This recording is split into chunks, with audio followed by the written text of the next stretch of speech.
Hi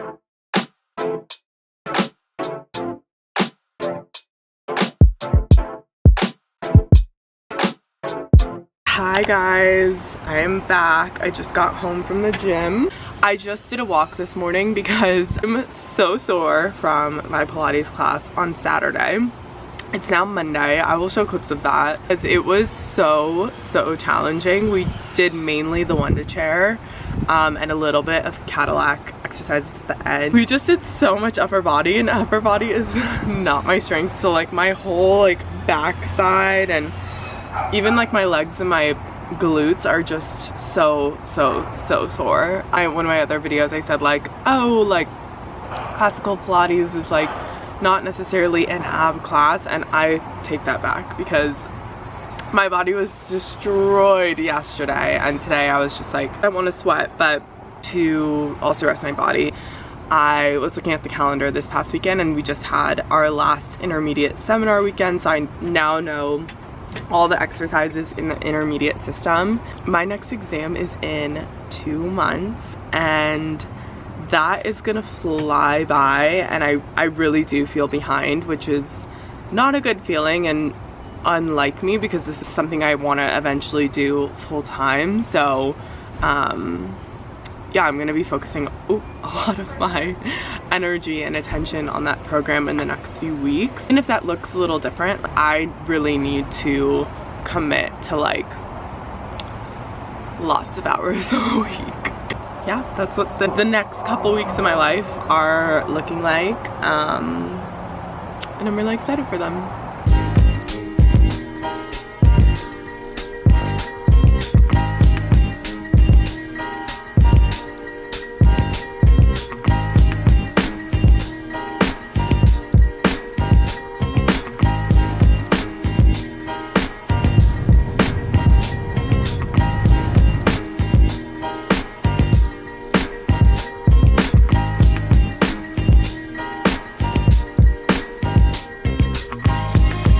This night it's the Equinox in the Loop. There's 2 Pilates studios, 2 Equinoxes that we can use as Pilates students here in Chicago. One is the Lincoln Park location and this one is the Loop location. It's like more downtown. Like I said, I'm trying to catch up on my homework this week, so I'm gonna do one of the group workouts they did that's part of my homework on the one-to chair. I'll show you which one that is. This is studio. This is the one-to chair that I said I'm about to do an entire workout on. As a part of our intermediate series, we learn a lot of exercises on both of these chairs. This is the one-to chair. This is the high chair. And then just to give you a little lesson, I guess, this is the Cadillac. And this is your classical reformer with a tower. Fit check, I have a new bra from Aloe that I'm wearing and I absolutely love it. Leggings, this might be my oldest pair of leggings from Lulu. I just feel like they don't make them the same anymore. So I'm gonna cling on to these as much as I can.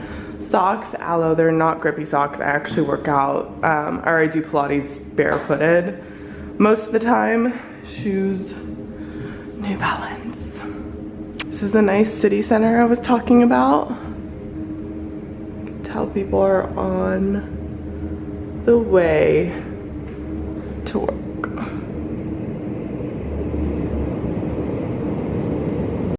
It's officially the voiceover portion of this vlog, so there's a lot of Pilates to go through today. I started out strong with the 100, which is sort of like the general warm-up exercise that you can do on any apparatus as long as you have a flat surface. So here I'm doing it on the chair. You rapidly pump your arms here for an inhale of 5 and an exhale of 5, and you do this for 10 breaths to warm up the body.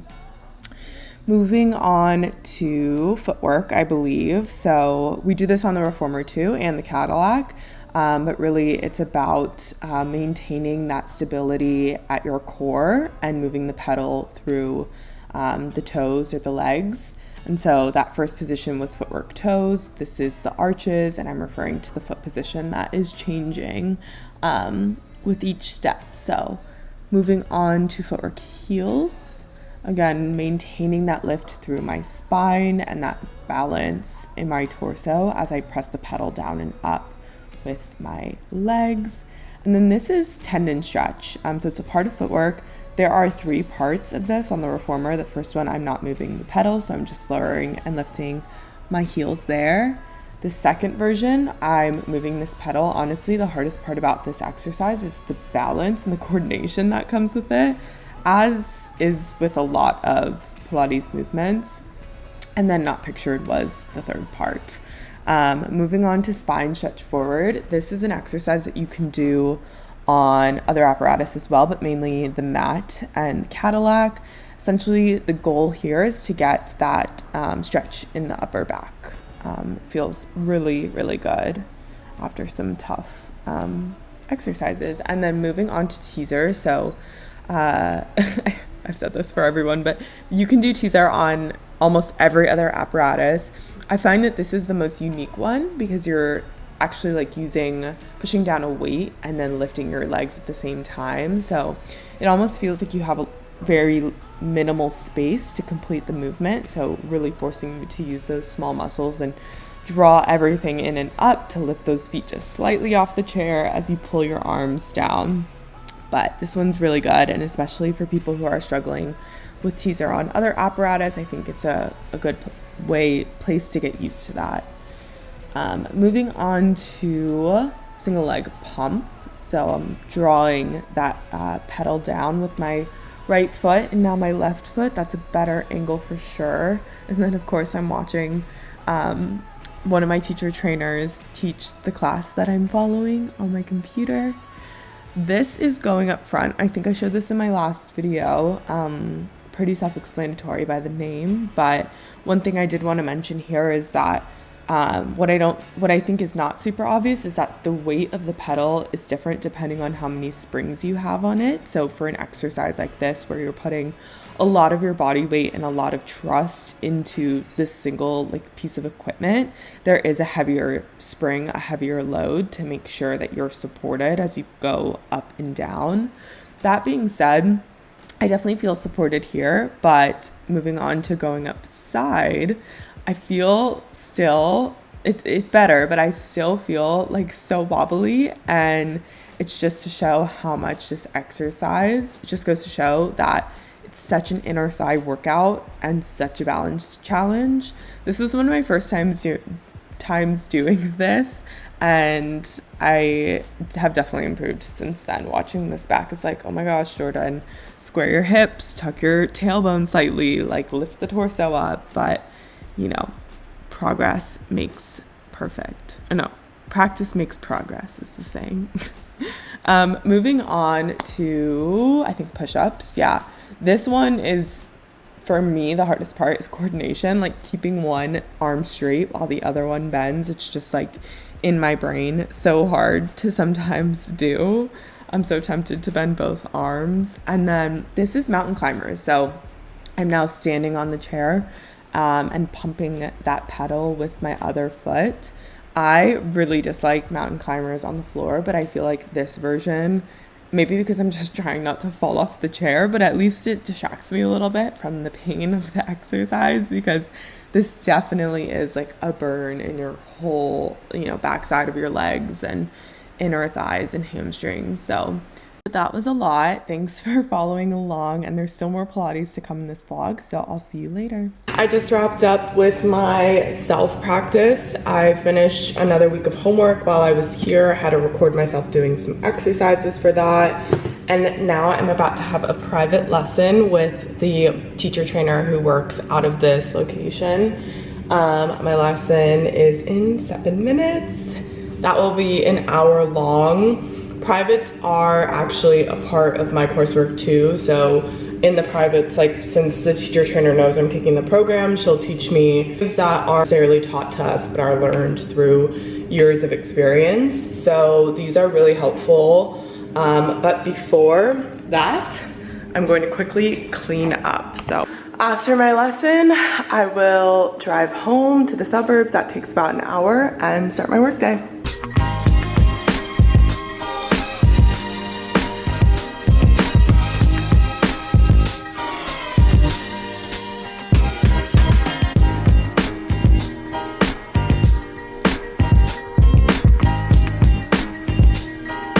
I'm headed to Equinox. I'm going to first practice with another student virtually. We're just gonna like FaceTime, and she's a student in the Bay Area, so actually when I go back to the Bay in a few weeks, I'm gonna try and meet her in person and practice with her in person. And then I have supervised hours, so as I mentioned before, as a part of this program, you're required to do 2 hours of supervised hours a month, which is when a teacher trainer is in basically the room with you, or you can do them virtually, and they're on Zoom with you, observing you teaching another student. So it's not like I'm getting tested or graded or anything, but there's definitely like a added level of pressure, I would say, because I am teaching in front of a teacher and she's gonna give me feedback and all the good things. So, Celsius of the day. I actually don't have a Celsius every day. This is just, I decided I didn't want coffee today. It's great flavored, so let's see. Wow, I actually really like that.